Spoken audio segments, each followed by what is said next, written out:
Over in Texas, where we know everything is bigger, the real estate problems are also bigger. So a great story in the Wall Street Journal today highlighting some different stats from Moody's Analytics, essentially saying that Texas has more vacancies, more office vacancies on average than a lot of other major cities. So if you take a look there, that's Austin's office vacancy at 24.2% in the most recent quarter. That's up from about 13% in 2019. The Texas numbers are also about double what we saw in New York City. New York City's at about 12%, and Texas is about double that. And then when you take a look at San Francisco, that came in at about 17%. So you're seeing this bigger problem in Texas.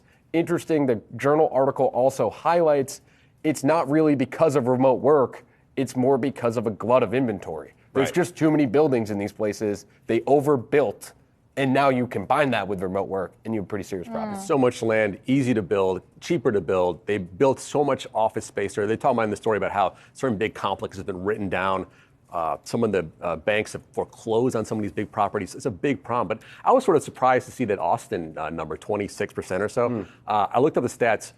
Austin grew by 33% in the last decade from 2010 to 2020, right? So they grew tremendously, but for some reason, I guess, there's even more office space that can accommodate the sheer number of people. I heard a stat that was like 1,000 people move there every week, something crazy like that. My brother just moved there about a year ago, and he goes in the office 3 days a week, remote twice. When I first heard this story, I said, okay, that makes sense, because startups, tech life, I'm sure you are working remote more, whereas if you think about New York City with the banking, like JPM, Goldman Sachs, they were very heavy into the return to office mandates.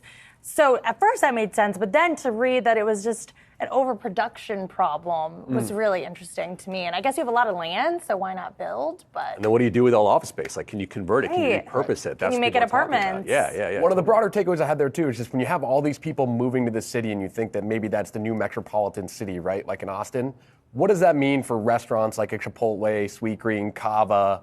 What happens to those places where people eat here in cities like New York that are very business heavy if the new city people aren't working downtown? Yeah, no, it's all questions to talk about. Relax.